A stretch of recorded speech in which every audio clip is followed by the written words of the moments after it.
Salut les magnifiques! Au début, quand ça a commencé, je tirais tout le monde aux cartes. Les amis de mes amis, les parents de mes amis, les cousins, cousines, les gens que je connaissais pas. Le but étant que je les côtoyais pas, que je connaissais pas leur vie. C'était ça le but. Au début, je me suis dit, il faut que je sois crédible. Pour être crédible, je dois me pratiquer sur des gens que je connais pas.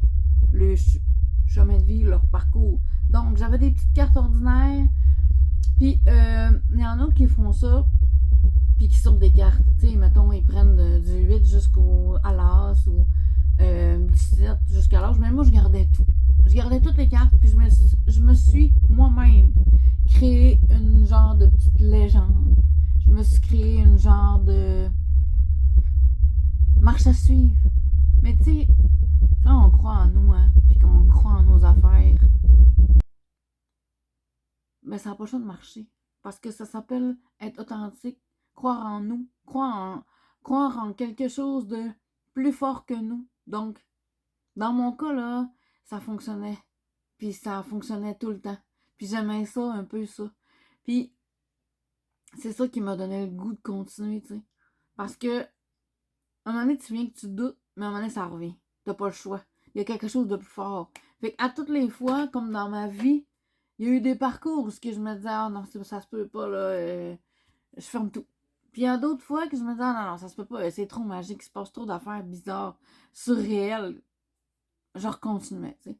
Mais l'important, c'est de toujours se sentir connecté à soi. Toujours se sentir à l'écoute de notre petite voix intérieure. Puis tant et aussi longtemps qu'on est connecté, puis qu'on s'écoute, on va être dedans. On va être dans la vérité. On va dire les vraies affaires. Les cartes vont nous dire les vraies affaires. Parce qu'on va être à l'écoute de quelque chose de plus que nous. À l'écoute des signes. On est hyper sensible. On sent, on écoute, on entend. Ça m'est déjà arrivé de sentir des odeurs pendant des tirages de cartes. Sentir des vibrations dans mes mains. Sentir des frissons. Quand on est à l'écoute de soi, on est à l'écoute de tous ces petits détails-là. Quand on fait les cartes, on est à l'écoute de ça aussi. On n'a pas le choix d'être dans la vérité. Parce qu'on ressent des choses plus fortes que les gens.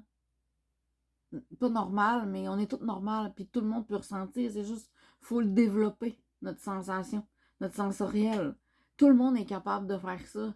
Faut juste être capable d'être assez à l'écoute pour les démêler, les différencier. Est-ce que ça vous arrive d'avoir des frissons sur la peau? C'est des signes.